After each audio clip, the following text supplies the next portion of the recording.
¿Cómo están? Bien, también. Bueno, hoy tenemos un enlace muy rápido a Colima para la inauguración de un puente vehicular que realizamos junto con la gobernadora. Están la gobernadora y Jesús Esteva por allá. Y está con nosotros Jorge Mendoza, director de Banobras. Él, como me comprometí, va a platicar cómo el llamado tren suburbano, que le vamos a llamar el tren Felipe Ángeles, el que va de Ciudad de México a Laifa y de Laifa a Pachuca. Ese tren ahora se va a operar como un tren a manos del gobierno y es de común acuerdo con CAF, es decir, de privados, de manos de privados a manos del pueblo de México. Entonces nos va a platicar el acuerdo al que se llegó, cómo se está haciendo, y como saben, este domingo es la inauguración del Buenavista Aeropuerto Internacional Felipe Ángeles, y vaya muy avanzado el Felipe Ángeles a Pachuca. Bueno, nos va a platicar de eso Jorge, y al cierre Noemí con Mujeres en la Historia. Vamos entonces primero a Colima. Adelante. Presidenta, muy buenos días.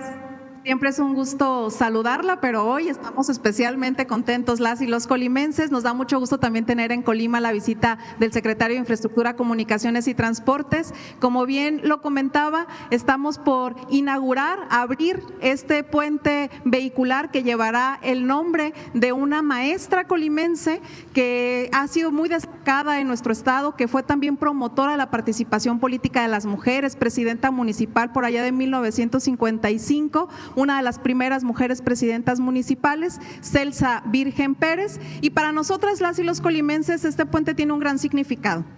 Pasa que hace muchos años se estaba solicitando, que en algún momento se solicitó el recurso y se construyó en un lugar distinto, y que eso nos complicó al principio el poder llevar a cabo esta obra. Hoy las y los colimenses tenemos una obra que va a estar al servicio de toda esta zona metropolitana, y es gracias a los gobiernos de la transformación que siempre procuran hacer obras que mejoren la vida cotidiana de la gente. Muchas gracias, presidenta. Gracias, Indira. Con su permiso, señora presidenta, buenos días a todas y a todos. A continuación, les informo sobre las características de este puente. Este puente tiene 600 metros de longitud, 6 carriles.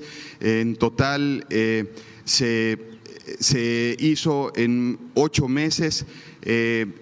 Se inició en julio con el desvío de obras inducidas y se está terminando en abril.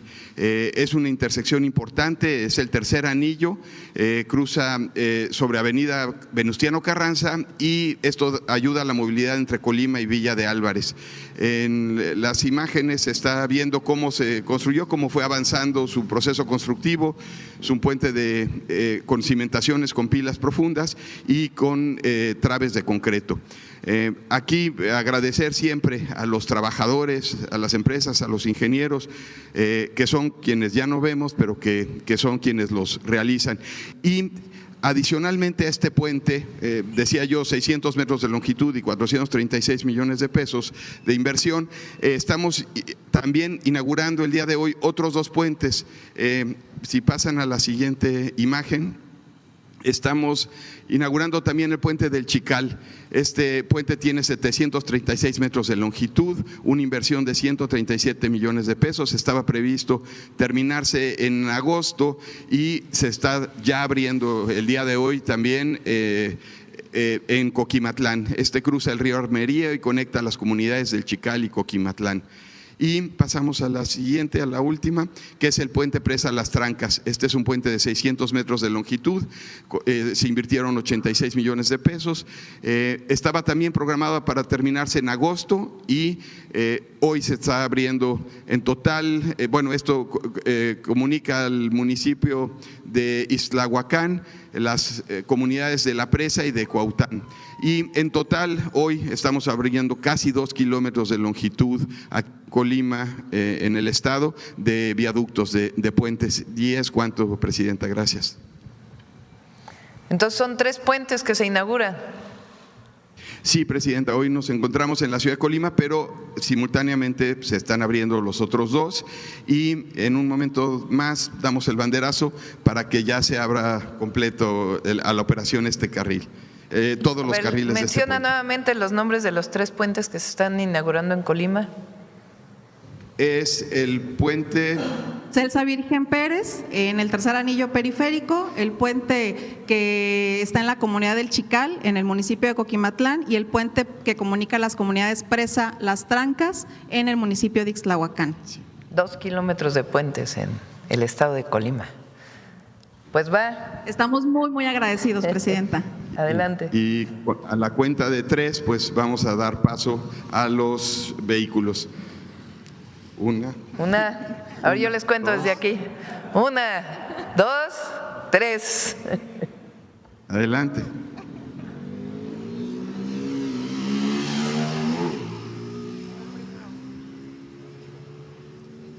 Ya están viendo. Muchas gracias, gobernadora Indira, Jesús Esteva.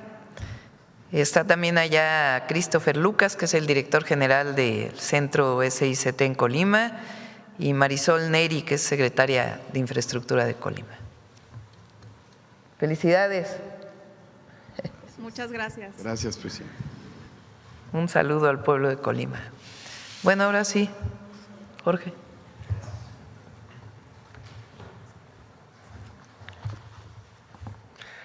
Buenos días a todas y todos.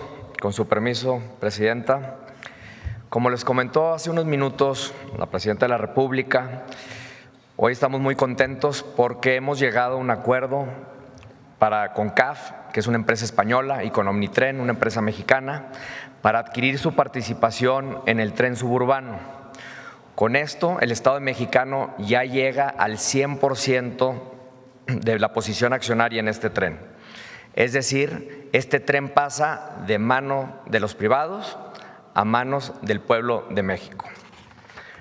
Ahora, si pasamos a la siguiente lámina, para todos los que nos escuchan y a todos los que nos ven por los diferentes medios de difusión, quisiera platicarles un poquito de qué es el tren suburbano, porque aquí en la Ciudad de México se utiliza mucho, pero seguramente en algunos estados de la República no conocen este medio de transporte. El tren suburbano es uno de los medios de transporte más importantes para conectar la Ciudad de México con el Estado de México. Va desde el centro de la ciudad hasta el norte, conectándose así con el Estado de México.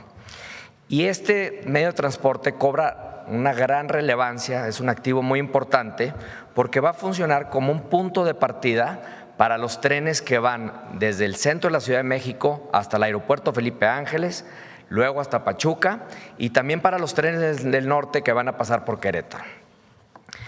Este tren suburbano en particular fue un tren que se construyó y entró en operación en 2008. Tiene 27 kilómetros, 7 estaciones que van desde Buenavista a Cuautitlán, es un recorrido aproximadamente de 25 minutos y pasan trenes cada 5 minutos en la hora pico y alrededor de cada 20 minutos en las horas que no son pico. Es importante mencionar que este medio de transporte se utiliza por muchos mexicanos todos los días. Tan solo el año pasado, 2025, llegamos a 45.1 millones de personas usuarias. También es importante que cuando se hizo este tren suburbano, no solamente se hizo con dinero privado, también se hizo con dinero del gobierno. Se hizo con un apoyo del Fondo Nacional de Infraestructura por 11,000 millones de pesos y con un financiamiento también de Banobras. En el círculo que tenemos en la parte inferior de la lámina, podemos ver la posición accionaria antes de este acuerdo. CAF, la empresa española, tenía el 43.4%, Omnitren tenía el 7.6% y con la minoría el Fondo Nacional de Infraestructura tenía el 49%. Por eso era muy importante llegar a un acuerdo común con estas empresas para que el gobierno mexicano tomara control del activo, tuviéramos la parte mayoritaria. En esta ocasión vamos a llegar hasta el 100% y así este tren se convierte en un tren del pueblo de México. Ahora, si pasamos a la siguiente, les platico un poco de la transacción. Como les mencioné, la empresa CAF Española tenía 43.4%, Omnitren 7.6%. Llegamos a un acuerdo de precio de 5.999 millones de pesos. Esto es con base a dos cosas. El primero es, así viene el acuerdo en la concesión que se le otorgó a la empresa española, al Fonadín y a la empresa mexicana. Y segundo, también hicimos una evaluación a través del INDAVIN, que como saben es una institución de gobierno que nos ayuda a realizar evaluaciones para la compra y venta de activos del gobierno mexicano. Con esta adquisición, ya esta empresa que estamos comprando se convierte en una empresa de participación estatal mayoritaria. Los términos que se autorizaron, como lo mencioné, también se llevaron a cabo a través de órganos colegiados dentro del Fonadín en sus comités y también dentro ya de las asambleas del propio suburbano. Ya están autorizadas. Estamos esperando unos últimos documentos por la Secretaría de Infraestructura, Comunicaciones y Transportes, que están revisando con mucho detalle todos los activos, el mobiliario y todo lo que viene dentro de esta empresa, y también por la parte de la Comisión Nacional de Antimonopolio. Es importante también mencionar que la deuda la asumirá el Fonadín, viene también ya dentro del precio, y lo que vamos a hacer es que encontramos una posibilidad de reestructurar esta deuda que tenía esta empresa por parte de Banobras, y yo estando del lado de Banobras también, pues lo que voy a hacer es que le voy a dar los mejores términos posibles y también tratar de hacer que pues todo el pueblo de México se beneficie con una estructura mucho más viable. Otra cosa también que es importante es que esta empresa pues, se administrará con eficiencia en todos los usos de los recursos, privilegiando siempre la seguridad y el servicio de calidad para todas las personas usuarias. Vamos a asegurar que este tren se maneje pues, de la manera más eficiente posible. Ahora pasamos a la siguiente lámina. Les voy a platicar un poquito ahora de cómo van las etapas en este plan que forman parte del Plan de Gobierno y del Plan México. La primera etapa era adquirir el suburbano, que va de Buenavista a Cuautitlán, que es el que estamos mencionando el día de hoy. Tiene 7 estaciones, 27 kilómetros y, como les mencioné, va desde la Ciudad de México al Estado de México. Esta primera etapa ya se concluye. La segunda etapa era conectar el suburbano a través de la estación de lechería, sacando un ramal, llegando hacia el interior de las terminales del aeropuerto Felipe Ángeles.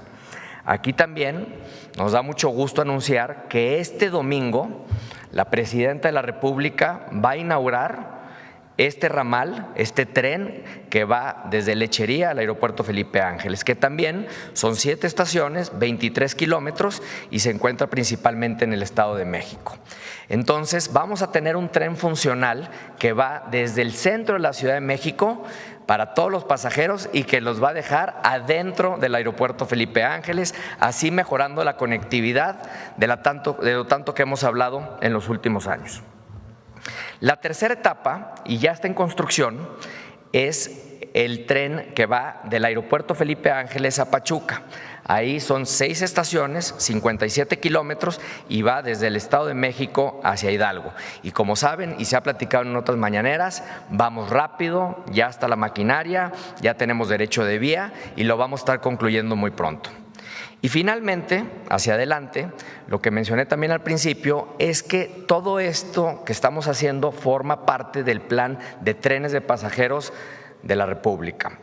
Desde Buenavista será el punto de partida para los trenes que van al Estado de México, que van también al aeropuerto Felipe Ángeles, a Pachuca y también a los trenes del norte pasando por Querétaro. En la siguiente lámina les voy a platicar un poco de cómo se ve entonces el mapa de lo que estamos platicando. La línea roja es el suburbano, el que estamos comprando, el que pasa a manos del pueblo de México. Empieza de la terminal de Buenavista, que seguramente ustedes la han visitado, y va desde Buenavista a Cuautitlán. Podrán ver también en esta gráfica que a partir de Lechería se crea un ramal en la línea verde que llega hasta el aeropuerto Felipe Ángeles. Hemos estado ahí en numerosas ocasiones Y lo más interesante de esto es que llega abajo de las terminales del tren, es decir, los usuarios que van a tomar un vuelo del aeropuerto Felipe Ángeles se bajan de este tren abajo de la terminal, suben unas escaleras y ya están listos para documentar y para poder accesar a las terminales. Y podemos ver también en este mapa la línea amarilla. Esa línea amarilla es el tren que va del aeropuerto Felipe Ángeles a Pachuca, que creemos también que va a ayudar mucho para poder incrementar el aforo en estos trenes. Y algo que no lo tengo en el mapa, pero también ustedes conocen esta parte de la República, es que a partir de la línea roja también podemos llegar hacia Querétaro. Entonces era muy importante que el Estado de México se pudiera de alguna manera a tomar control de este activo que es estratégico para los trenes. Tuvimos un diálogo muy amigable, trabajamos muy bien con las empresas, trabajamos bien con la empresa española, con la empresa mexicana, se llegó a un acuerdo finalmente y estamos pues muy agradecidos con todos los participantes y obviamente pues agradecemos a la presidenta por su liderazgo, el apoyo de la Secretaría de Infraestructura, Comunicaciones y Transportes y también el apoyo de la Secretaría de Hacienda, que como saben ellos son los que presiden el comité del Fondo Nacional de Infraestructura. Ahora, ya por último es ¿quién va a operar el tren? Pues el tren lo va a operar el Fondo Nacional de Infraestructura. Podrán también recordar que el Fondo Nacional de Infraestructura, que es operado por Banobras, opera el tren El Insurgente, que va desde la Ciudad de México, que llega en Observatorio, hasta Toluca. Ese tren, lo que hemos visto en los últimos años, 2 años y medio para ser exactos, es que ha tenido una operación muy exitosa. Ya llevamos más de 19 millones de pasajeros sin ninguna interrupción. Y lo que es importante de eso es que estamos creando una empresa nueva, una empresa que pudiera tomar más parte en la operación de estos trenes, apoyando así también a la Secretaría de Defensa Nacional y a la Marina, que también están formando parte de la operación de los trenes a lo largo de la República. Con esto concluyo y agradezco mucho su atención. Muchas gracias, Presidenta. Gracias, Jorge.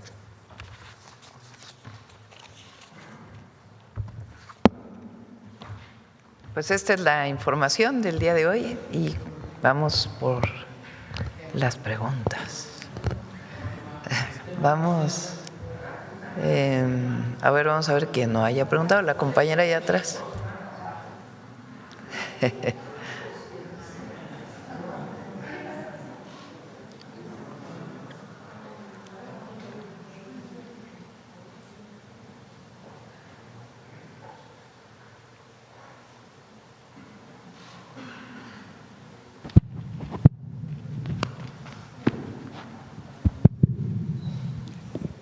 Buenos días, Presidenta. Julia Bonilla, del periódico La Razón de México, y al mediodía con Javier Solórzano.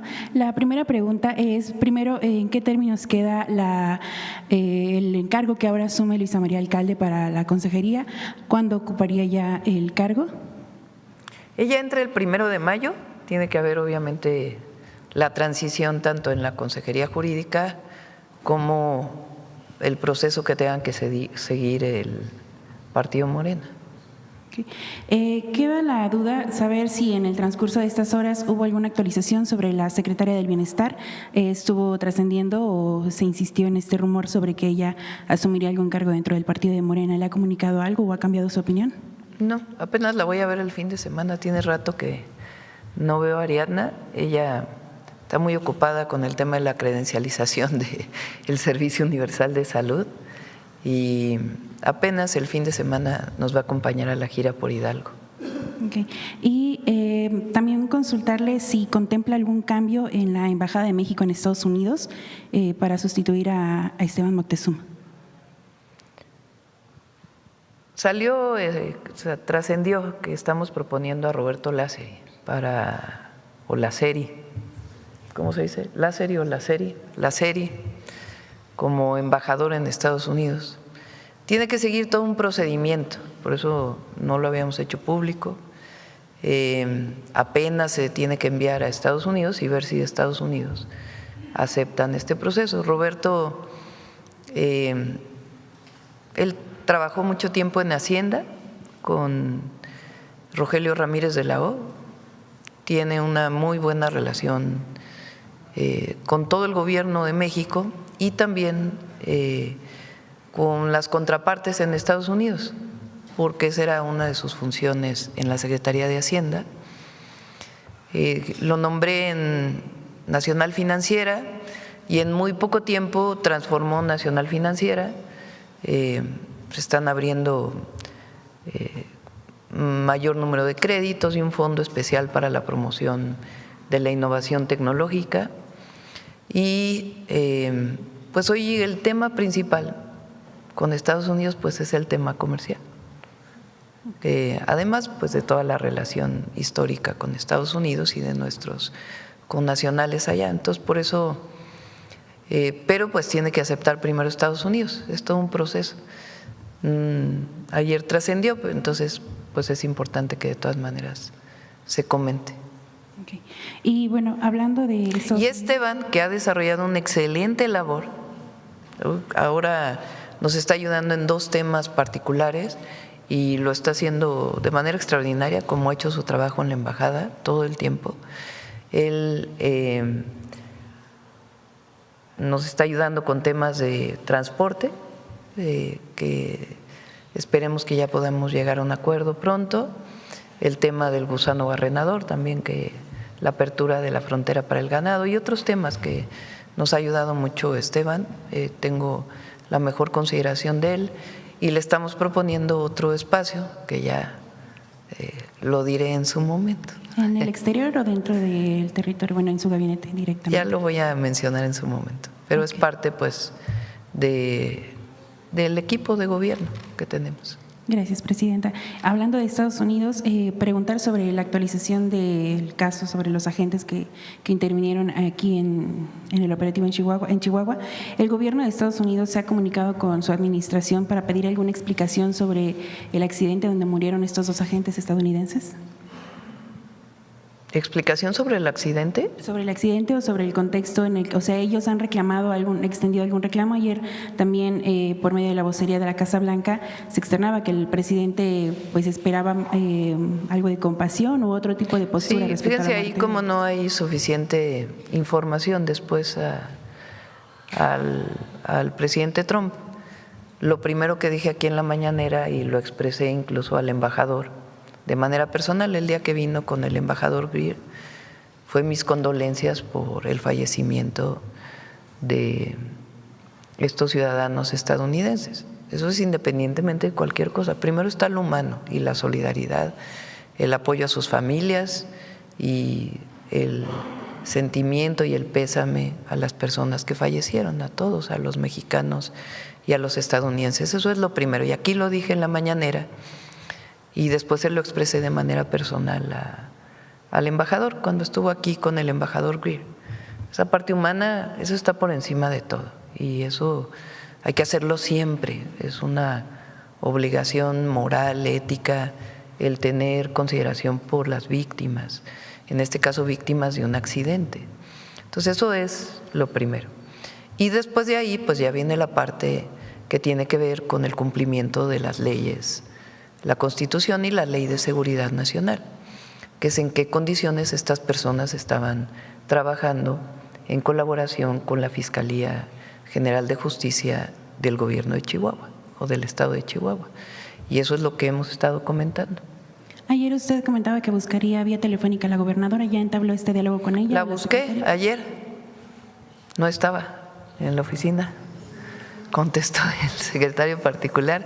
Hoy va a ver al secretario de Seguridad y bueno, espero que nos podamos contactar, pero sí la busqué de manera personal a través de Luisa Abreu, que es la compañera que me ayuda todos los días en la oficina y pues ya no hubo comunicación. Entonces, pero ella va a ver hoy al secretario de Seguridad. ¿Aquí o va a ser vía remota? No, viene a verlo aquí a las oficinas de Omar. Ok. Y preguntarle también su postura sobre esa designación de las nuevas consejerías en el INE, si tiene alguna opinión, y también respecto a… Pues es una decisión del Congreso. Es como les digo, todos creen que estamos nosotros diciendo quién va a ser, en qué lugar. Entonces es una decisión de la Cámara de Diputados, fue una selección abierta, transparente, todos sacaron excelente calificación en los exámenes, en las entrevistas. Entonces es una decisión del Congreso. ¿Y cuál es su función? Pues hacer cumplir las leyes electorales y que las elecciones sean transparentes, limpias y que se garantice la democracia. En este sentido, Presidenta, ha habido varias críticas, sobre todo a la designación de Arturo Chávez por el cargo que ocupaba dentro de la Administración Federal. ¿Cuál es su postura o su respuesta ante estas críticas y señalamientos? Sí, Arturo es un académico de la Facultad de Ciencias Políticas y Sociales de la UNAM. Él fue secretario académico de la facultad y es un profesor de la facultad. Él se encargó, cuando se encargó a la UNAM, creo que todavía era Lorenzo Córdoba, no sé si ya era Lorenzo Córdoba, presidente del INE, se encargó a la UNAM a hacer el monitoreo de los medios de comunicación para los partidos políticos. Él se encargó de este monitoreo y conoce los temas electorales y fue el que más calificación sacó en los exámenes, sacó 99 sobre 100 en el examen que se le hizo. Entonces, pues no hay nada que reclamar. Él estaba trabajando justamente en talleres gráficos, que es justamente donde se imprimen las boletas electorales, entre otras cosas, garantizando la seguridad de las boletas y todo lo que tiene que ver con ello. Okay. Y finalmente, Presidenta, ¿cuál es el balance de la visita del alto comisionado? Y su función, más allá de que conozco a Arturo, a la compañera que quedó de Puebla, a la consejera electoral de Puebla y de Tamaulipas, creo que quedó, ¿no? Son 2 mujeres y un hombre. Pues tienen mucha historia también en su historia de vida vinculadas con temas electorales. Yo no los conozco, yo Arturo lo conozco, pues porque viene desde el movimiento del CEU, pero lo que hablan por él sus credenciales, no habla la posible relación que haya tenido conmigo. Y su función, pues, es hacer cumplir las leyes electorales y ser un buen consejero y garantizar, como todos los consejeros electorales, elecciones libres, transparentes y democráticas. ¿Haría usted un llamado a que no se permita la incidencia de ningún tipo gubernamental para los consejeros? No hay incidencia gubernamental. Hay mucho respeto a la presidenta del INE, a los consejeros y consejeras del INE, y así va a ser ahora que entren los nuevos consejeros. Nosotros no estamos diciendo esto sí, esto no, esto se aprueba, esto no. Imagínense, ellos son los que toman esas decisiones. Por supuesto hay relación entre la Secretaría de Gobernación y sobre todo la presidenta del Instituto Nacional Electoral. Okay. Y finalmente, Presidenta, ¿cuál es su balance de la visita del Alto Comisionado a México? Ayer en su conferencia y en posteriores declaraciones, pues comentaba también que permanece como reto las desapariciones, hacía un llamado a no politizar este fenómeno. ¿Cuál es su balance sobre esta visita? Pues yo creo que él tuvo oportunidad de visitar a las personas que encabezan las instituciones de derechos humanos, desde la Comisión Nacional de Derechos Humanos, habló con víctimas de desapariciones y otras víctimas. No solo venía el tema de desaparecidos, sino venía también a revisar otros temas. Estuvo, por ejemplo, con el Instituto Nacional de Pueblos Indígenas. Quedó muy sorprendido de cómo realizamos las consultas indígenas, cómo llevamos a cabo pues la metodología establecida por Naciones Unidas, del presupuesto que estamos destinando a pueblos indígenas, de la modificación al segundo constitucional, de la nueva ley que va a entrar a consulta de los pueblos indígenas. Es decir, vino a revisar varios temas y él pues es un hombre con mucha historia en el ámbito de los derechos humanos y en particular sobre el tema de los desaparecidos. De ese tema hablamos cuando estuvo conmigo ayer y otros temas. Pues su declaración fue esa, que me parece muy pertinente, ¿no? No es un tema de debate político, es un tema de atención a las víctimas y de atender este delito que evidentemente nos ocupa a todos. ¿En qué términos queda la colaboración que acordaron? ¿Hay nuevas visitas, otro informe? Le pedimos varias colaboraciones, ya habíamos pedido sobre distintos temas,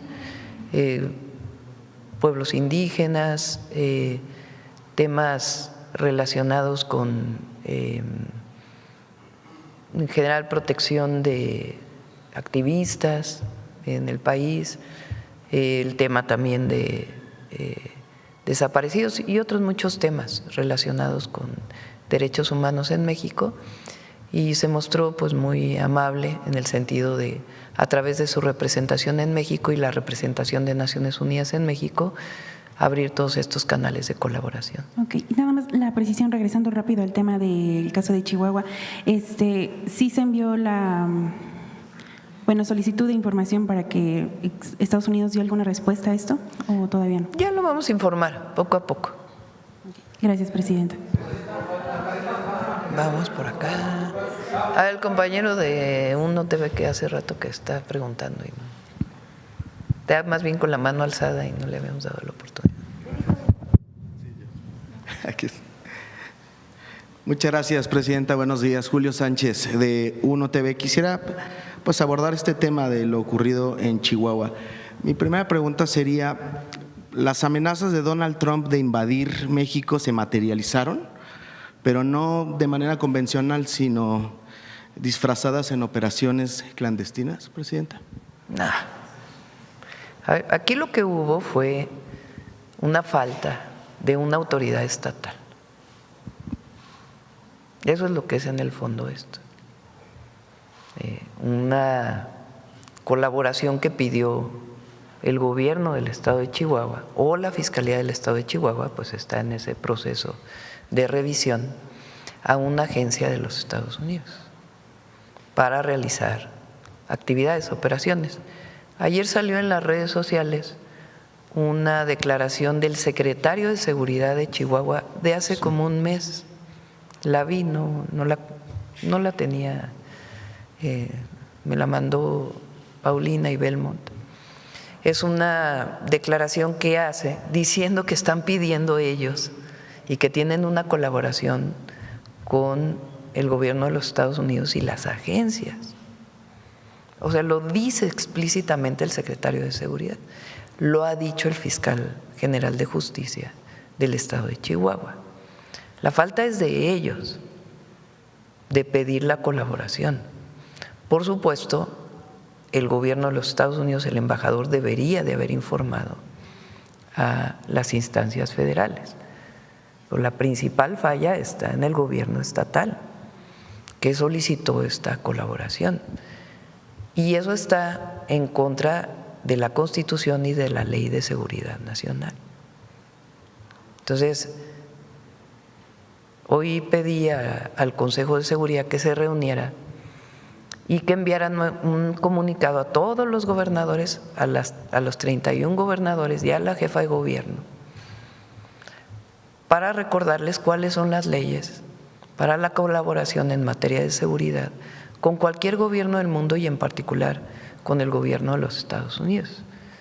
Está muy marcado en la ley cuál es el tipo de colaboración y cómo debe desarrollarse esta colaboración.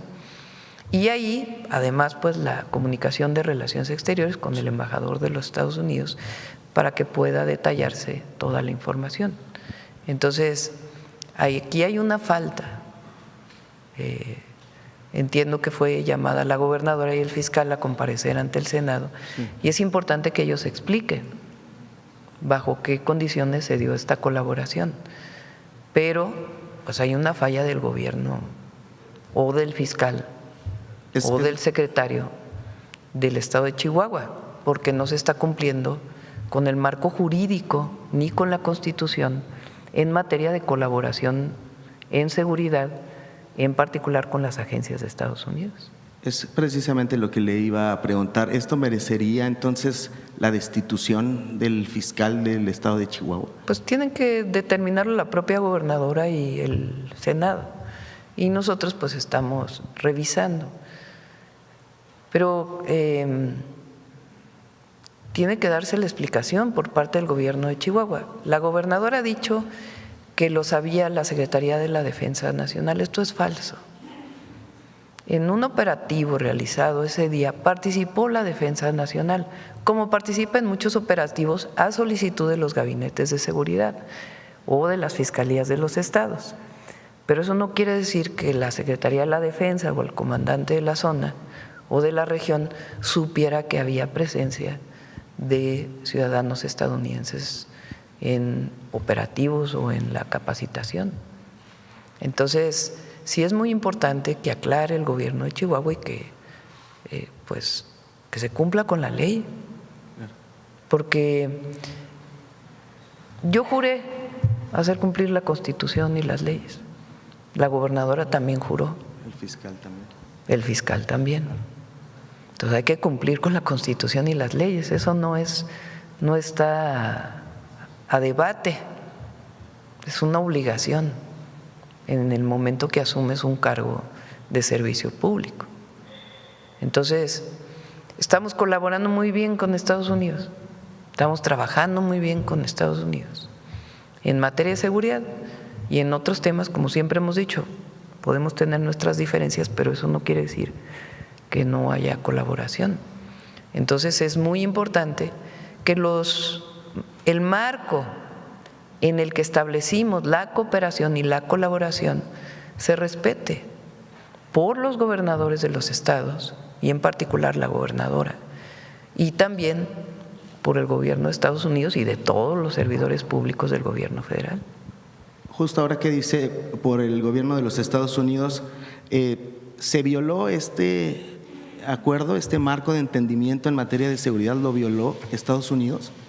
Pues lo que estamos pidiéndole es comunicación al embajador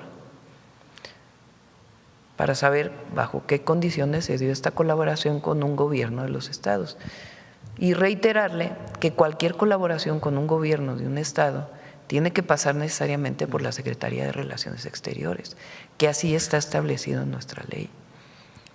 Entonces, para nosotros la soberanía es inviolable.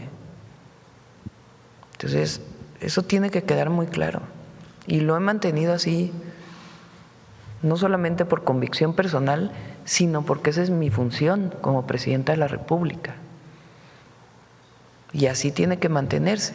Y mantener la colaboración con Estados Unidos en el marco de entendimiento que hemos acordado entre ambos gobiernos, que además estamos avanzando muy bien. Entonces, ¿qué necesidad de que no se siga este protocolo y este acuerdo o este entendimiento que tenemos entre ambos países? Pero particularmente, pues es muy importante que la gobernadora, que el fiscal expliquen, que el secretario de Seguridad explique, que allí en esa entrevista dice, de manera paralela estamos solicitando a Relaciones Exteriores. Pues ¿cómo de manera paralela? Solicitas la autorización, se establece en el Gabinete de Seguridad o en el Consejo Nacional de Seguridad si es pertinente y qué tipo de colaboración debe de haber para poder autorizar a un gobierno de un estado. ¿No se complica de alguna manera la relación diplomática entre México y Estados Unidos por este tema de una violación a la soberanía nacional, a la ley, a la seguridad nacional, presidente? No tendría por qué, no tiene por qué. Y nosotros no queremos generar un conflicto con Estados Unidos. Lo que queremos es que si estamos trabajando bien, si estamos avanzando, pues que se cumpla el entendimiento. Entonces, eso es así. No es un asunto de que queramos escalar un problema con el gobierno de Estados Unidos, pero tampoco podemos nosotros ser omisos a nuestra Constitución y a nuestras leyes y a su cumplimiento. Esa es la labor de la presidenta en todos los campos. Y entonces, en el caso del gobierno de Chihuahua, pues tienen que explicar. Y todos los gobiernos de los estados o municipales tienen que respetar la Ley de Seguridad Nacional. necesariamente. Presidenta, los servicios de inteligencia de México, del gobierno mexicano, ¿no advirtieron sobre la presencia de agentes de los Estados Unidos? Estamos bueno, ya hay más información de cómo fue que entraron a México, en fin, todo lo relacionado. Ya podemos dar después la información concreta sobre esto. Lo más importante es que se cumpla la Constitución y las leyes y que se defienda la soberanía. ¿Había 4 agentes, presidenta? Ya el Gabinete de Seguridad puede dar mayor explicación sobre cuántas personas había, cómo entraron. Se está todavía en ese proceso. Salió también información en medios en Estados Unidos que decía que llevaban varias operaciones en Chihuahua. ¿Esto también lo confirman? ¿Tienen ustedes esta información confirmada? Ya lo puede informar el Gabinete de Seguridad.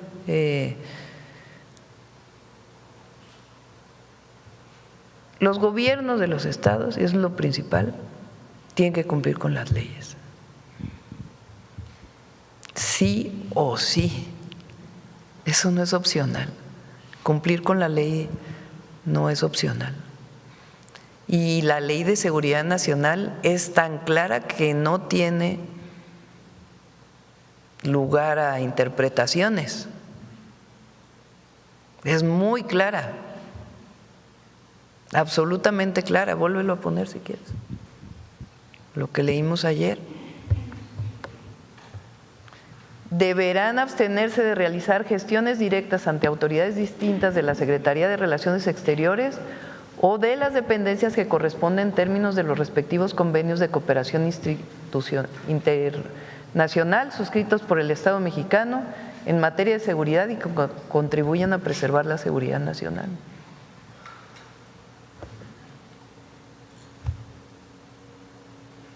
No hay lugar a duda. Y para las autoridades estatales también. No hay lugar a dudas.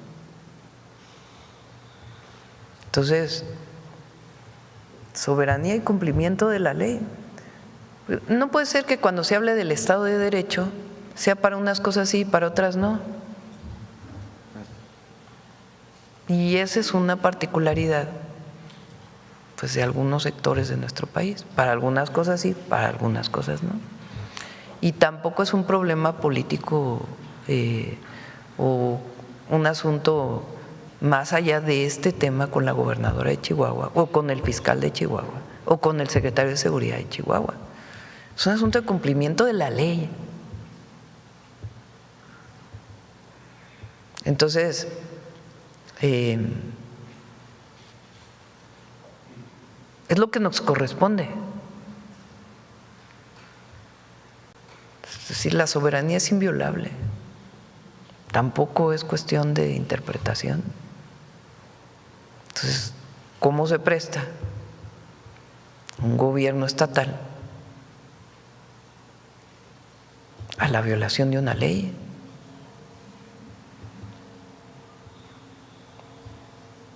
Es tan claro como eso, que a su vez vulnera la soberanía nacional.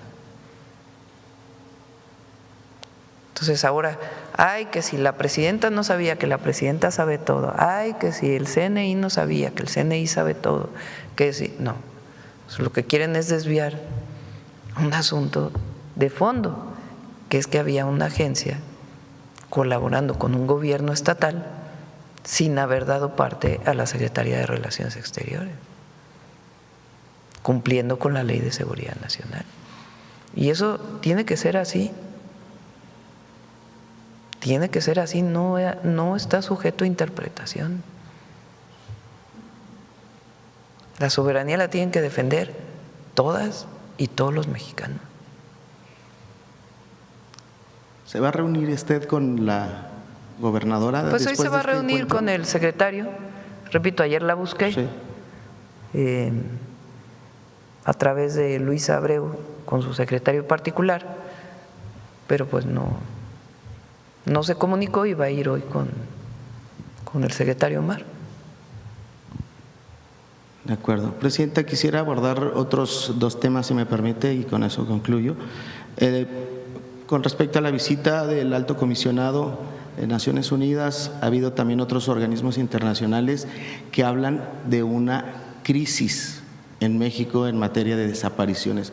¿El gobierno mexicano lo ve así? ¿Hay una crisis en México por este tema?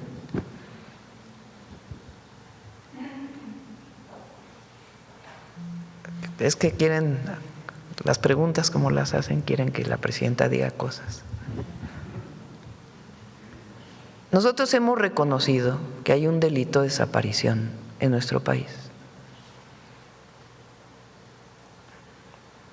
Tan es así que modificamos leyes, tan es así que lo estamos atendiendo, tan es así que nos ocupa atender a las víctimas y a sus familiares, tan es así que hemos fortalecido la comisión de búsqueda. Ahora, como lo hemos dicho y se lo comenté ayer al comisionado, el registro de personas desaparecidas pues se fue construyendo con diversos problemas, y lo que estamos haciendo ahora pues es fortalecer ese registro y fortalecer el trabajo de las fiscalías para la búsqueda de las personas desaparecidas. Entonces, ¿qué nos interesa a nosotros? Nos estamos ocupando de la seguridad del país. No solo nos preocupa, nos ocupamos, porque la presidenta puede estar muy preocupada por distintos temas, pero lo importante es en qué se ocupa la presidenta para el pueblo de México. Y la presidenta está ocupada en atender este delito como otros delitos del país, y la coordinación con los estados para atender delitos del fuero común. Entonces, y eso creo que le quedó, lo escuchó con mucho interés el Alto Comisionado de Naciones Unidas. De acuerdo, Presidenta, muchas gracias. Muchas gracias. Por último, concluyo, quisiera preguntarle sobre el tema de este caso del secretario Marcelo Ebrard, entonces exsecretario de Relaciones Exteriores, preguntarle si la Secretaría Anticorrupción y de Buen Gobierno abrió una investigación en contra del secretario Ebrard, luego de que reconoció aquí pues públicamente que vivió su hijo 6 meses en la Embajada de México en el Reino Unido, saber si era, pues ella era una subordinada, era de la Cancillería, saber si se abrió ya una investigación al respecto. Hubo solicitudes a la Secretaría Anticorrupción y de Buen Gobierno, quejas, y de manera automática tiene que abrirse la investigación. No fue la propia Secretaría, pero sí hubo solicitudes de que se abriera una investigación, y ella, así dice la ley, tiene que abrirse de manera automática, que lo que ella tiene que revisar es si se violó alguna norma en ese sentido. ¿Considera usted o coincide usted con el secretario Ebrard de que no hubo abuso? Bueno, lo que hay que ver es si hay alguna falta legal, jurídica, y en todo caso normar si no existen esas normas, normar las características de las embajadas. Le agradezco mucho, Presidenta. Buenos días a todas y todos. Vamos para acá. A ver. Buenos días, Presidenta. Luis Piña, de los Reporteros MX. Preguntarle en primera parte, ¿cuál es la importancia de que trenes como el tren suburbano pues sean del Estado mexicano y no de privados? Bueno, ustedes saben que hubo un periodo en el periodo de Zedillo que se privatizaron todos los trenes, como parte de todo el periodo neoliberal. Y al privatizarse los trenes, ocurrieron 2 cosas. Uno, en vez de fortalecerse los trenes de pasajeros, desaparecieron los trenes de pasajeros. El único que quedó fue el llamado Chepe, que es un tren turístico que va de Chihuahua a Sinaloa. Los trenes de pasajeros, como parte del movimiento de personas en nuestro país, desaparecieron. los trenes de carga se privatizaron. Y se privatizaron de una manera en donde se privatizaron y se concesionaron las vías, de una manera en que se concesionaron regionalmente. Entonces a una empresa le toca operar en un lado, a otra empresa le toca operar en otro lado, generando ineficiencias incluso en el propio sistema, que ahora recientemente la Comisión Antimonopolio pidió que se resolvieran esos problemas de comunicación entre las vías, entre las distintas empresas, para hacer mucho más ágil el movimiento de trenes en nuestro país, de mercancías, que es muy importante. Con la llegada del presidente López Obrador, de la Cuarta Transformación, se decide recuperar los trenes de pasajeros y los trenes de carga.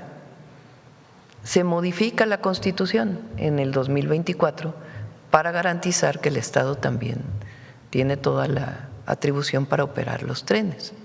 Se hace el Tren Maya, el Tren Interoceánico, se está haciendo el Tren Maya de carga, y nosotros tomamos la decisión, e inicia este tren del aeropuerto, de Buenavista al Felipe Ángeles, que por distintas razones tuvo muchos retrasos. Finalmente ya se va a inaugurar el domingo. Nosotros recuperamos esta idea, es decir, tiene que haber trenes de pasajeros. Vean ustedes las noticias del mundo entero. Todos los países del mundo están recuperando sus trenes de pasajeros. Todos. Hasta Estados Unidos. Brasil está construyendo trenes, Colombia está construyendo trenes, la India está construyendo trenes, China, no se diga, la cantidad de trenes que ha recuperado. Es decir, la comunicación por tren es una comunicación ágil, cómoda, segura para las personas. Entonces nosotros tomamos esta visión y en nuestro gobierno estamos construyendo el tren AIFA-Pachuca o Ciudad de México-Pachuca y los trenes hacia el norte. En este momento se está construyendo el Ciudad de México-Nuevo Laredo, está ya bastante avanzado el Ciudad de México-Querétaro, y en el norte principalmente Saltillo, Nuevo Laredo. Y se licitan ya las obras y también Defensa va a ser una parte de la comunicación de Querétaro hasta Saltillo.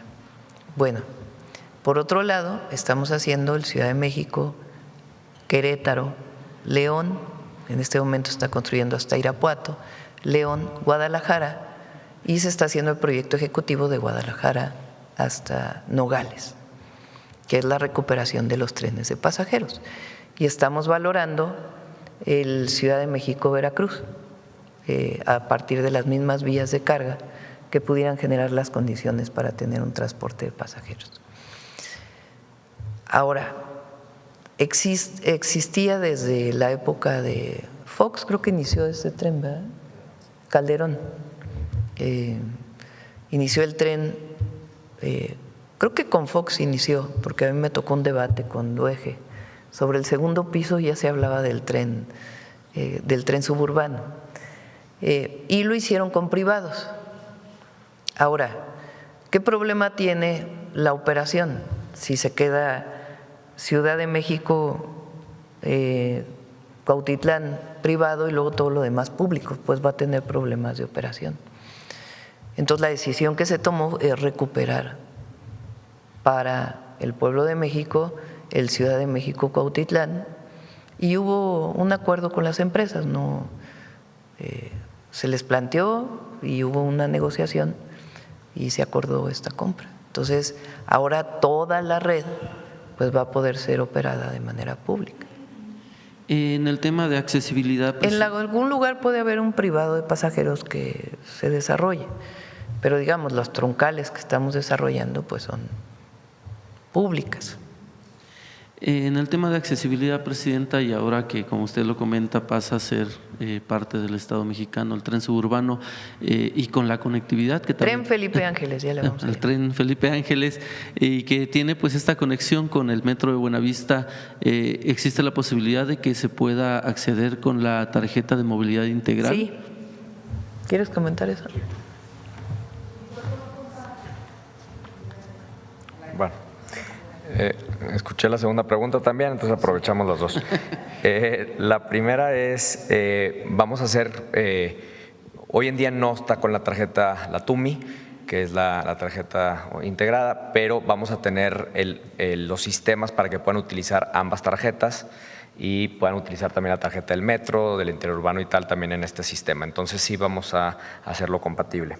Y en términos de tarifas, es algo también creo que relevante y no lo mencioné, la parte del suburbano, las tarifas se quedan como están el día de hoy, que es para los tramos cortos 11 pesos con 50 centavos y para los tramos largos 26 pesos con 50 centavos. Algo que vamos a explicar con mayor detalle el domingo es que durante el primer mes de operación del tren al aeropuerto Felipe Ángeles vamos a tener una tarifa promocional para los sitios intermedios, van a ser solamente de 11 pesos con 50 centavos y para el trayecto completo hasta el Felipe Ángeles va a ser de 45 pesos. Estamos terminando de revisar las tarifas, lo que sí les podemos garantizar es que van a ser más baratas que todos los medios tradicionales de transporte y este periodo promocional, pues lo que queremos hacer es que primero la gente venga a conocerlo, que traiga a sus familias, que lo vengan a ver, es una obra magnífica. Y segundo también, aprovechar ese periodo promocional para ir asentando las operaciones del tren. A partir del mes de operación estaremos publicando las nuevas tarifas, pero como lo mencioné, pues serán mucho más accesibles que cualquier otro medio tradicional. Muy bien. Presidenta, en otro tema, preguntarle, durante su estancia en la jefatura de gobierno, pues usted impulsó la vivienda popular, incluso se comenzó investigaciones en contra de la corrupción como el cártel inmobiliario. Ayer la jefatura de gobierno presentó una reforma constitucional en materia de vivienda y en ese sentido es preguntarle a usted qué opina sobre esta reforma, el cual lleva pues a rango constitucional en la Ciudad de México el derecho al arraigo, las rentas justas y pues la construcción popular que incluso usted comenzó. Platiqué con la jefa de gobierno el lunes. Vale la pena que se conozca que ella ha tenido varias mesas de trabajo con desarrolladores inmobiliarios.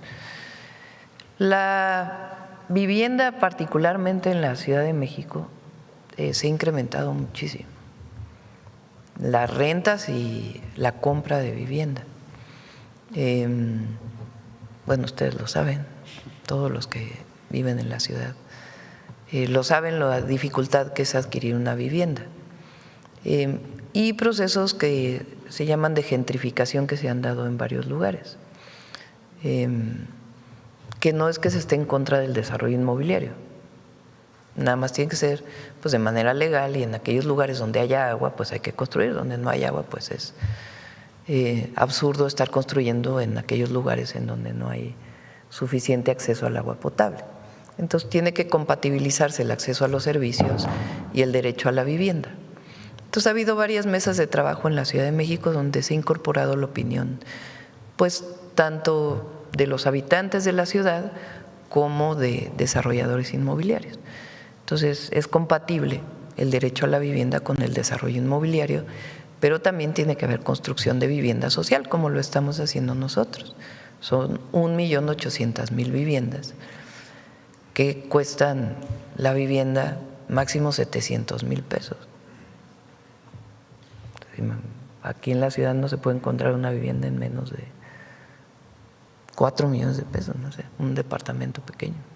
Y 4 millones ya, hay ciertas zonas donde el metro cuadrado está a los niveles de Nueva York o de ciudades de otras partes del mundo, cuando los ingresos no son equivalentes. Entonces lo que está buscando la jefa de gobierno pues es generar las condiciones para que haya construcción, pero al mismo tiempo pues que haya el acceso a la vivienda y que en el marco del aumento de las rentas pues sean razonables para que no siga aumentando de manera desproporcionada pues el precio de la vivienda, ¿no? En ese sentido, Presidenta, ¿cómo podría usted, con el plan que tiene de vivienda popular, también conectarse con la Ciudad de México? Porque la mayoría de la vivienda que está construyendo se está construyendo, digamos, en todo el país, pero más en los demás estados. Sí, siempre acordamos con los gobiernos de los estados, o en el caso de la jefatura de gobierno, con la jefa de gobierno. Entonces, Edna Vega, la secretaria de Sedato, está en contacto con ella pues para ver los esquemas de poder construir vivienda. Hay zonas que vale la pena rehabilitar en la ciudad, con edificios abandonados. Nosotros cuando estuvimos en la jefatura de gobierno generamos condiciones, solo que ya no me dio tiempo a mí, yo salí a mediados del 23, para que se construya vivienda en algunas zonas, digamos, menos, que están hasta cierto punto deterioradas y que hay incluso edificios que no se rentan. Por ejemplo, de Eje Central hacia el norte, pasando el centro de la ciudad, Tacuba, y en Tacuba sí se hizo una rehabilitación importante, Avenida Chapultepec se hizo una rehabilitación importante, y hay algunas zonas de la ciudad pues que tienen mucho potencial para que haya vivienda social y al mismo tiempo para que haya desarrollo de vivienda. Cambiando de tema, Presidenta, en las últimas semanas en distintos medios de comunicación se han difundido presuntas inconformidades de algunos integrantes del sector de gaseros, esto debido a que con el programa de Renagas, y el cual se impulsó por la CEA, pues se llevó a cabo este registro, la incorporación de cerca del 90% del sector de gasero y gasolinero. Sin embargo, pues con la salida del director y la nueva llegada de Andrea González, se empezaron nuevas supervisiones y clausuras. En ese sentido, preguntarle cómo se podría garantizar que estas clausuras no afecten pues a los usuarios y por otro lado a las empresas que se integraron a las renegas pues tengan esta certidumbre jurídica, ¿no?, que es lo que han estado alegando. Andrea González es una de las personas más ejemplares en el servicio público que conozco. Trabajó conmigo en la alcaldía de Tlalpan, trabajó conmigo en patrimonio inmobiliario en la jefatura de gobierno. Hablando de… Estuvo en Profeco hasta hace poco, como jurídica de Profeco, y le pedí que se hiciera cargo de ASEA. Y lo que va a hacer pues es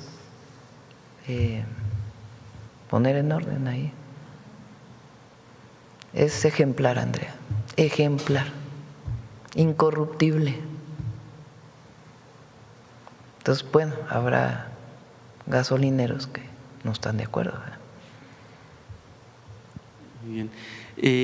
Sobre el tema de Chihuahua y considerando los antecedentes como el ingreso de agentes del FBI en 2011, la desaparición de 2 agentes de la Interpol durante el gobierno de César Duarte y los esquemas de inspección conjunta que permitieron la presencia incluso armada de agentes extranjeros y con lo que ocurrió recientemente, ¿su gobierno revisará y en su caso modificará o cancelará los convenios de cooperación en materia de seguridad que tiene pues Chihuahua y Estados Unidos?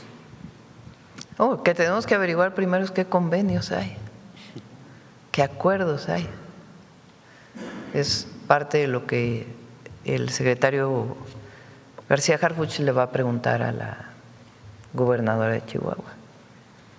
O sea, ¿bajo qué elementos se hicieron estos acuerdos de colaboración y por qué no se informó de ellos a la Secretaría de Relaciones Exteriores? Entonces, cualquier colaboración que quiera hacer cualquier Estado tiene que pasar por Relaciones Exteriores y en particular en materia de seguridad, A lo mejor hay un acuerdo con una embajada para trabajar temas de educación.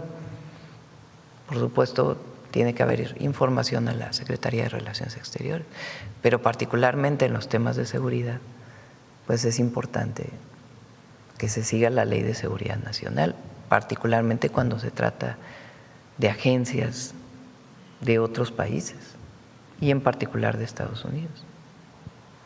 Y por último, ayer durante la discusión en el Senado para ver si llamaban a comparecer a la gobernadora, pues algunos senadores, como Ricardo Anaya, comentaba que en lugar de felicitarla por estos acuerdos, la quieren llevar a comparecer, ya que pues se hizo ese desmantelamiento del laboratorio. ¿Qué podría usted decirle a estos personajes que pues quieren llevar la discusión por otro lado en lugar de ver pues esta violación a la soberanía nacional, ¿no?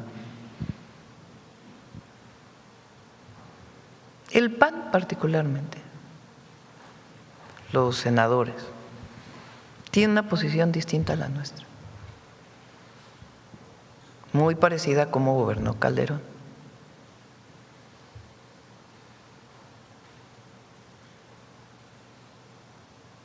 Guerra contra el narco,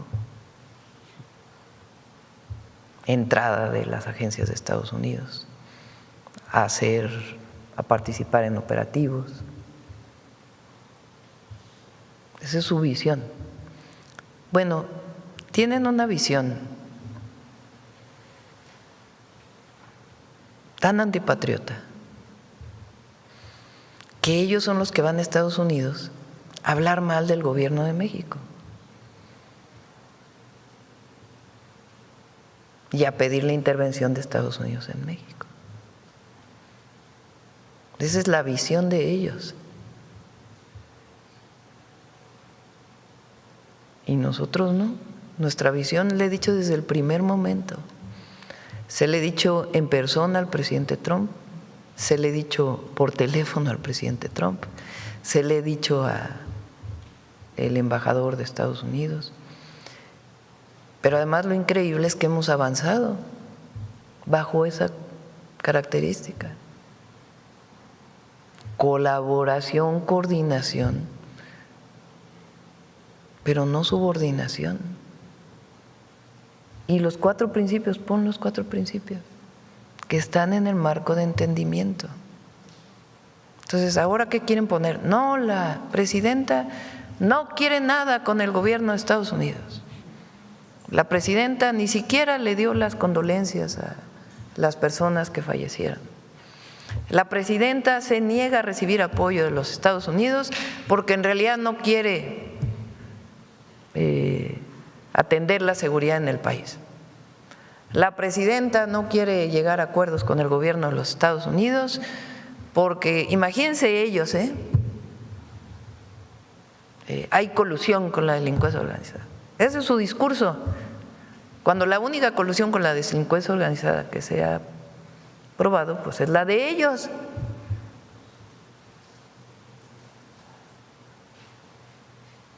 Entonces, la visión es distinta. Nosotros tenemos una visión de respeto a nuestra soberanía y de colaboración y coordinación con el gobierno de los Estados Unidos en el marco de principios: respeto a la soberanía y la integridad territorial, responsabilidad compartida y diferenciada, respeto y confianza mutua, cooperación sin subordinación. Así. Entonces, nosotros colaboramos con los gobiernos de los estados, pero el marco de colaboración es el cumplimiento de nuestras leyes. A ver, el senador que diga qué piensa de que se violó la Ley de Seguridad Nacional.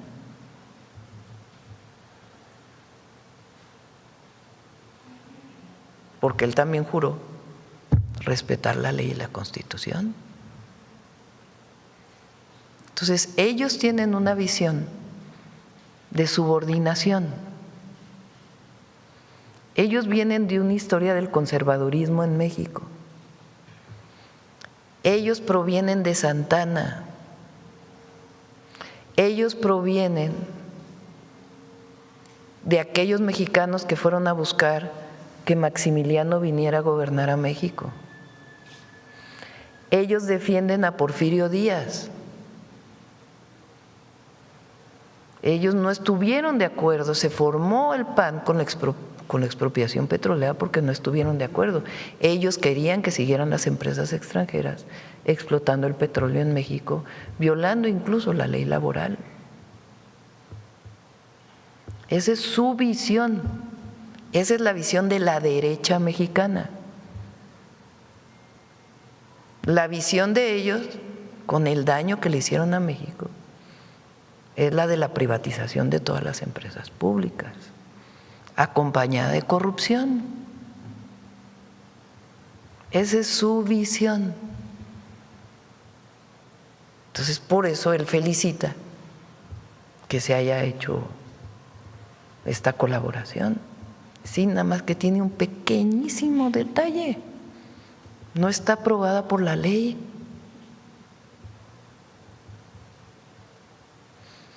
Entonces, nosotros no queremos entrar en disputa con el gobierno de los Estados Unidos, ni mucho menos, y tenemos una excelente colaboración en materia de seguridad. Pero a los gobiernos de los estados, y en particular a Chihuahua, es que esa colaboración la determina la Secretaría de Relaciones Exteriores. No pueden ellos establecer una relación directa, no se puede, y menos en operativos en campo. Incluso en capacitación tiene que pasar por la Secretaría de Relaciones Exteriores. Entonces, ¿por qué insistimos en esto? Porque es un tema de soberanía y de cumplimiento de la ley, de Estado de Derecho. Porque los senadores del PAN hablan de Estado de Derecho allá en Estados Unidos, pero no hablan de Estado de Derecho cuando se trata de estos temas. Entonces sí, son dos proyectos de nación. Un proyecto de nación de subordinación y otro proyecto de nación de los que creemos en México, en las mexicanas y en los mexicanos. Y que la colaboración y la cooperación con cualquier país del mundo se hace en el marco de nuestra Constitución y la defensa de la soberanía. Son dos visiones. Sí, son dos visiones. Y ayer se dijo que se llame a otro gobernador a comparecer, que se llame a cualquier gobernador a comparecer sobre cualquier tema. Entonces no es lo que estamos discutiendo. Muchas gracias, presidenta. Vamos a este lado, a ver, a ver allá atrás. Gracias, presidenta. Carlos Padilla, de la revista Zócalo. Presidenta, por lo que sabemos, la gobernadora de Chihuahua pues violó la Constitución, violó la Ley Federal de Seguridad, está mintiendo ella y sus funcionarios. Es un desafío a su gobierno, presidenta. Y además no le toma la llamada. Caramba, qué arrogancia. Entonces, pues que hiciera su opinión acerca de reto a su gobierno, porque… No, no es un reto a nuestro gobierno. Bien. No es un reto a nuestro gobierno. No es un reto a nuestro gobierno, es una violación de la ley. Es muy distinto. Bien. Porque no se puede poner como que, ay, no le hacen caso a la presidenta. No. ¿Por qué se llama? Escuchaba los argumentos de los senadores de por qué llamar. Pues tiene que dar explicaciones. Claro. Entonces, no, aquí no es un asunto de un debate entre dos gobiernos, porque es la voz de los comentócratas. No, es un asunto de que ellos tienen que darle explicación al pueblo de Chihuahua y al pueblo de México. Claro, bueno, violó la Constitución permitiendo el ingreso quién sabe cuántas veces de agentes de otro país, extranjeros. Entonces, en ese sentido, pues ignoró premeditadamente al gobierno federal. No, no es al gobierno federal, es a las leyes, es muy distinto. Bien.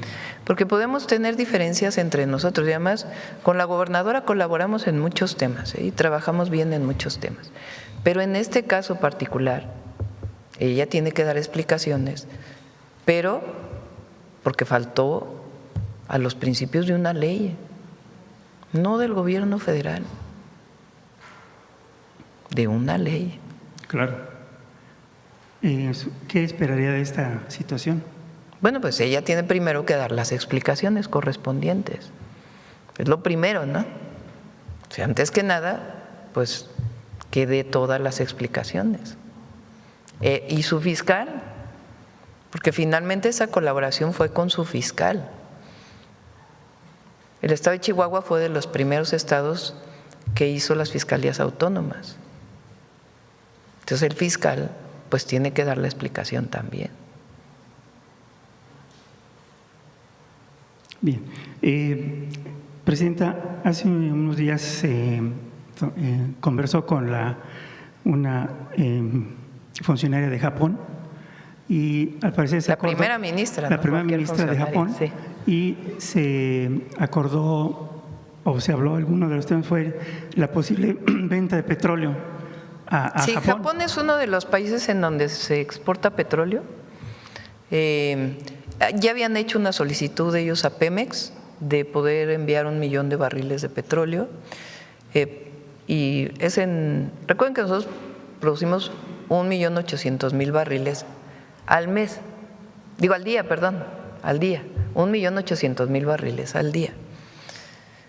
De esos ocupamos como 1.4 más o menos para las refinerías nacionales, 1.3, 1.4. Y lo que queda de ese petróleo se exporta, o sea, son 500.000, 400.000 barriles diarios.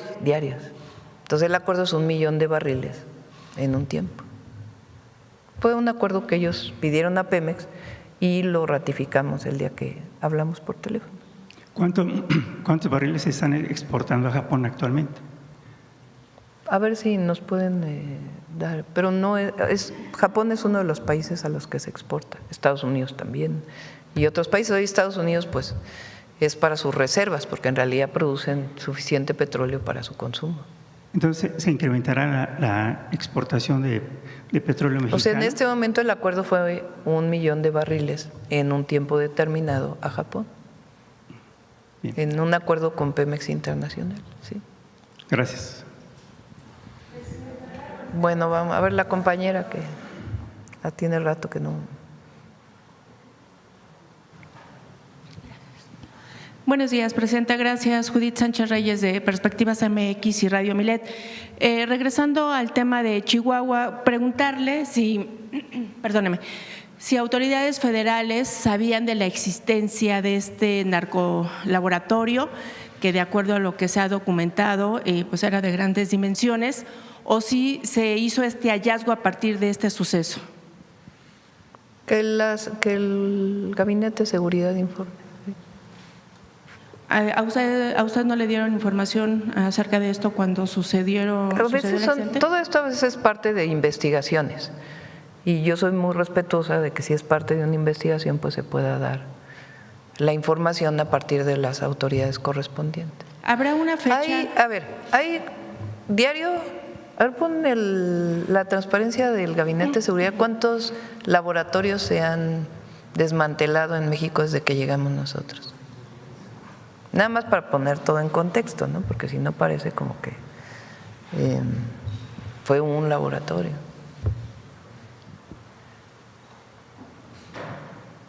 2.330 de octubre del 2024 a la fecha. Entonces desmantelan laboratorios principalmente de metanfetamina. La mayoría, es más, creo que todos son de metanfetamina. ¿Habrá una fecha, digamos, ya prevista, calendarizada, para poder dar información pues, de todos estos detalles que se han preguntado aquí sobre este caso? Sí, por supuesto. El Gabinete de Seguridad puede dar una conferencia relacionada sobre estos temas, sobre este tema en particular. En otro tema, ¿en cuánto tiempo se darán también a conocer los resultados del análisis técnico que pues, se determina las causas de Dos Bocas? O sea, que sea un poco más claro qué fue lo que sucedió. Y también preguntarle si se están llevando a cabo jornadas de salud justamente en lo que son las comunidades aledañas a esta refinería. Se ha estado comentando, bueno, pues de propio testimonio de pobladores acerca de ese impacto en la salud que ya pues ellos indican son adversas, y preguntar si está garantizada la seguridad justamente para los habitantes de Paraíso. De Paraíso sí está garantizada la seguridad. La refinería se construyó con las suficientes medidas y el suficiente espacio para que no llegue a la población. Hay mediciones de calidad del aire y calidad del agua de manera permanente. Se trabaja muy de cerca con el gobierno del estado de Tabasco. Hoy estuvo, por cierto, el gobernador en la reunión del Gabinete de Seguridad. Ayer estuvo la gobernadora de Veracruz, hoy estuvo el gobernador de Tabasco. Vamos dando seguimiento a los trabajos de colaboración que tenemos con todos los gobiernos de los estados, y está garantizada la seguridad y hay medición y de todas maneras suficiente información. Hubo dos temas en la refinería de Olmeca.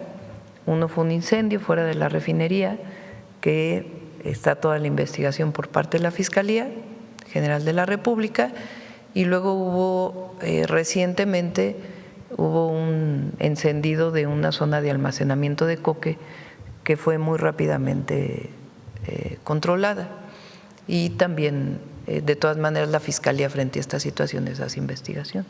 Respecto al retiro justamente de los residuos en las playas que resultaron afectadas, ¿ya se hizo de manera total? También por ahí pescadores y propios habitantes decían que no habían sido retirados en su totalidad, y bueno, pues eso implicaba incluso un riesgo de que volvieran otra vez al mar. No sé si… Quedaron en el mar algunos residuos solidificados por la forma en que Pemex hace la recuperación de todo el hidrocarburo, apoyado por la Secretaría de Marina. Quedaron algunos residuos sólidos que por las corrientes aún están llegando a las playas, y de manera permanente está la limpieza de las playas, pero ya es un margen mucho menor que el que se dio en su momento en marzo. Y sobre este derrame que también lo confirmó Pemex en Puerto Progreso, en Yucatán, ¿ya está contenido, Presidenta? ¿Qué información hay al respecto? Cualquier daño o ambiental que pueda haber por parte de Pemex, hay un área ambiental que recientemente fue separado de su cargo la persona responsable y se puso a otro responsable. Precisamente por la investigación que se está siguiendo relacionada con la presencia de hidrocarburos en el mar. Él y otras personas fueron separadas de su cargo por el órgano de control interno, pero hay protocolos en el momento que hay algún daño ambiental, de inmediato se entra a su recuperación, y hay técnicas, incluso empresas contratadas de manera permanente para que apoyen a Pemex. Y justamente también en esta línea respecto al relleno sanitario en Canacín, clausurado en Profepa en octubre de 2025, ¿le han compartido información sobre si esta empresa… Así que cambiamos de una… Sí, bueno, es que es un tema ambiental. Nos quedamos en el sureste, ¿verdad? Pero en el sur-sureste. ¿Le han compartido información sobre si esta empresa operadora ha cumplido con las medidas regulatorias o siguen existiendo impedimentos para su reapertura?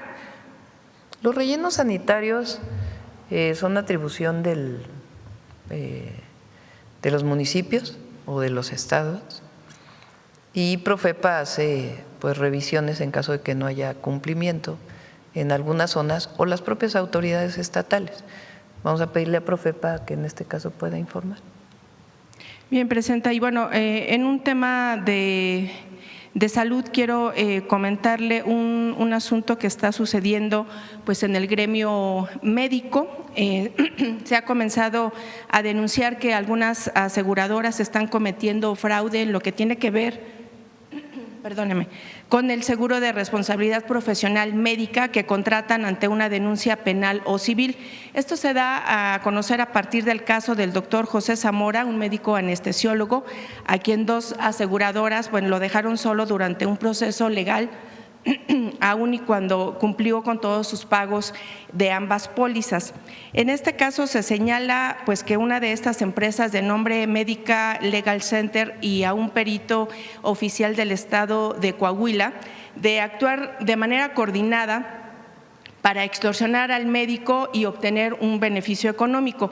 El lunes, de hecho, el doctor ya presentó la denuncia ante la Fiscalía de Coahuila, así como también comenzó a publicar algunas llamadas justamente en donde se se escucha la extorsión que hace este funcionario diciéndole que si no le da una cantidad de dinero puede… Es un caso particular. Sí, pero… Es un caso, digamos, que se dio a conocer, sin embargo, a raíz de que comienza a darse a conocer en redes que se hace esta denuncia ante las instancias correspondientes y se da a conocer las llamadas, otros médicos ya comenzaron a denunciar que ellos también fueron víctimas de estas dos aseguradoras. En este sentido, preguntarle cuál sería la responsabilidad. Las aseguradoras están reguladas. Hay un área de regulación de las aseguradoras. En todo caso, pues que revise esta área de Secretaría de Hacienda su actuación y en todo caso, pues las fiscalías estatales también que revisen, pero no es un tema generalizado.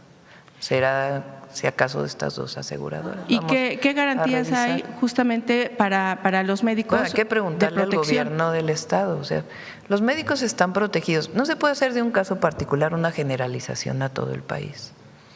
Eso tiene que quedar muy claro. Entonces, los médicos, muchos de ellos acceden a aseguradoras para su protección.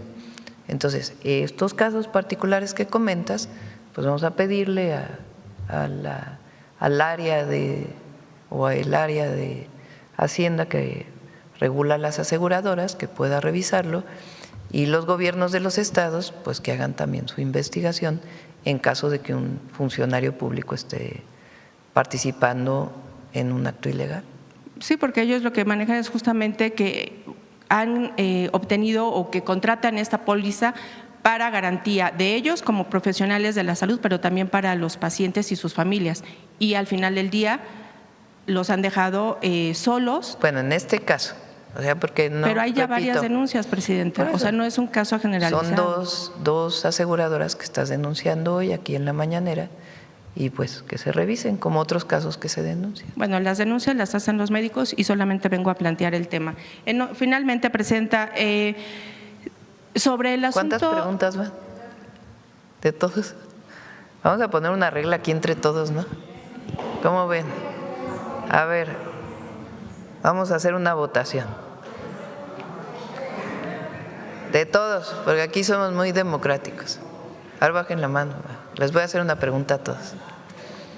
A ver, ¿cuántas preguntas puede hacer un compañero? Ese es. Entonces, es democracia participativa. La mañanera del pueblo es democracia participativa. Ahorita te dejo terminar la pregunta, pero vamos a ponernos de acuerdo entre todos, ¿no? Y a quien nos escucha porque luego son de tantos temas, entonces sí es importante pues que haya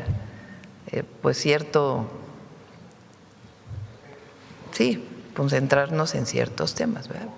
Entonces, vamos a ver, ¿quién vota porque solo se haga una pregunta?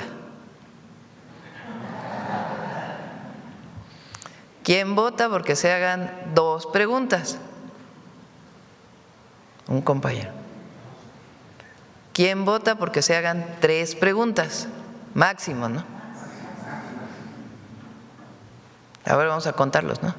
1, 2, 3, 4, 5, 1, 2, 3, 4, 5, 6, 7, 8, 9, 10, 11, 12, 13, 14, 15, 16.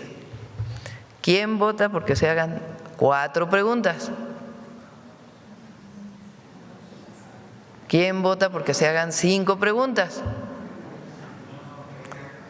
¿Quién vota porque no haya regla de número de preguntas?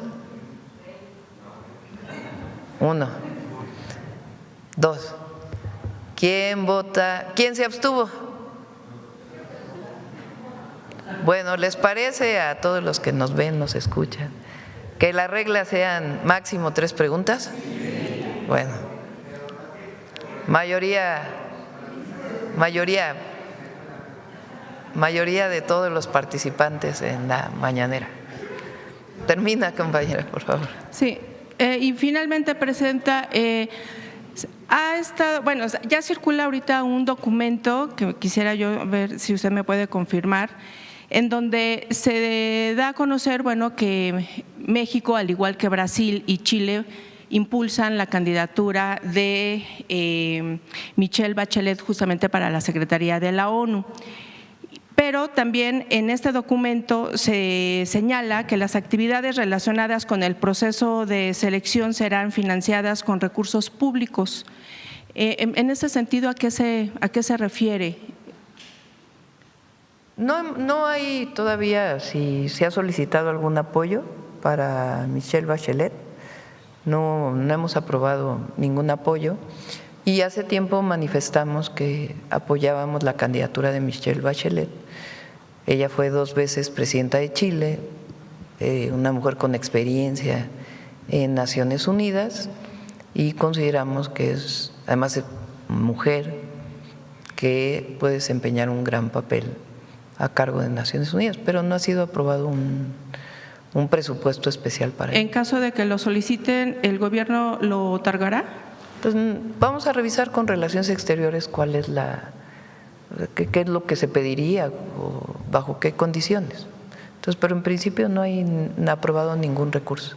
Y si se da este caso, ¿lo daría vamos usted a esperar. conocer? O sea, les digo, no hay ningún recurso público aprobado. Gracias, presidente. Sí. Bueno, vamos a ver. Vamos a Mujeres en la Historia. Ya son 9:14. Vamos. Con permiso, presidenta. Muy buenos días a todas y a todos. Si se hace un recorrido por este centro histórico, se pueden guiar por una ruta de murales en espacios como el propio Palacio Nacional, Palacio de Bellas Artes, el Colegio de San Ildefonso y, por supuesto, por el Museo Vivo del Muralismo, sede histórica de la Secretaría de Educación Pública. En estos espacios podemos encontrar murales de, por ejemplo, algún muralista que conozcan, Diego Rivera, por supuesto, Siqueiros, Rufino Tamayo, José Clemente Orozco, Roberto Montenegro. Pero el muralismo mexicano, como movimiento artístico con alto contenido social e histórico, también tiene a sus representantes mujeres. Conozcamos a la considerada la primera muralista mexicana, Aurora Reyes. Aurora Reyes Flores fue una maestra, muralista, escritora y activista. Nació el 9 de septiembre de 1908 en Hidalgo del Parral, Chihuahua. A pesar de ser nieta del militar porfirista Bernardo Reyes, crecer en el contexto de la Revolución Mexicana la marcó profundamente. A lo largo de su vida, Aurora abrazó los ideales y las causas sociales revolucionarias. En 1913, su familia se trasladó a la Ciudad de México, donde Aurora estudió la escuela primaria. En 1921, ingresó a la Escuela Nacional Preparatoria, pero fue expulsada tras un conflicto con una autoridad escolar. Después ingresó a la Academia de San Carlos. Sin embargo, decidió abandonarla para optar por una formación artística autodidacta. Durante ese periodo, contrajo matrimonio con el poeta Jorge de Godoy, con quien tuvo 2 hijos. El matrimonio duró poco, y tras la separación, Aurora Reyes asumió el cuidado y manutención total de sus hijos. En 1927, la Secretaría de Educación Pública nombró a Aurora Reyes profesora de artes plásticas para escuelas primarias. Esta labor constituyó su principal fuente de ingresos hasta su jubilación en 1964. En 1936, Aurora Reyes participó en la fundación de la Liga de Escritores y Artistas Revolucionarios. Allí profundizó su amistad con Frida Kahlo, quien entabló amistad con otros artistas e intelectuales como Concha Michel y Silvestre Revueltas. Conservó además un estrecho vínculo con su tío, el filósofo Alfonso Reyes. Ese mismo año se convirtió en la primera mujer mexicana en firmar como autora un mural. Atentado a las maestras rurales en el Centro Escolar Revolución, retrata la violencia y los abusos que sufrieron las docentes a manos de grupos cristeros en el México posrevolucionario.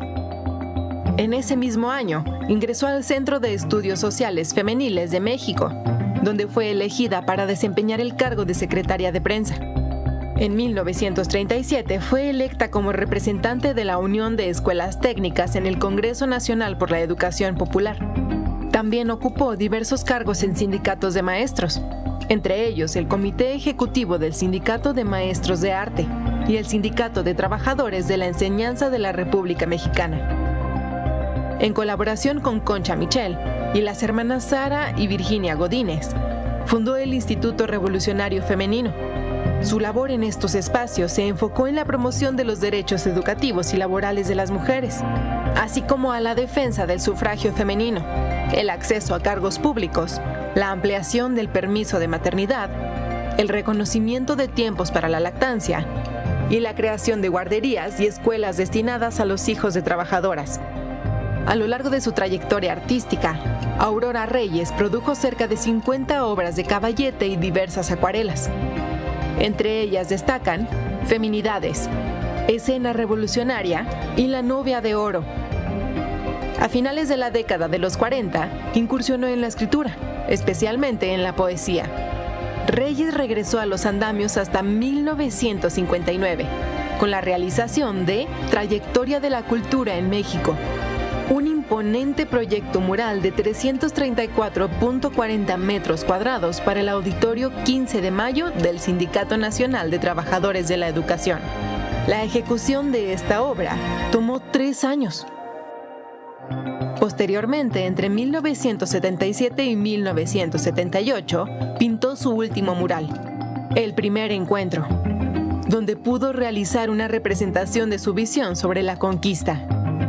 Sobre su experiencia como muralista mujer, Aurora platicó en una entrevista. El compañerito me preguntó, ¿cómo puede una mujer subirse una escalera y andar en unos andamios? Y volteé y le dije, con pantalones. Aurora Reyes falleció en la Ciudad de México el 26 de abril de 1985. Su trayectoria refleja una vida dedicada al arte, la educación y la defensa de los derechos de las mujeres obreras de México, consolidándose como una figura clave dentro de la historia artística y social del país. Muchas gracias. Gracias.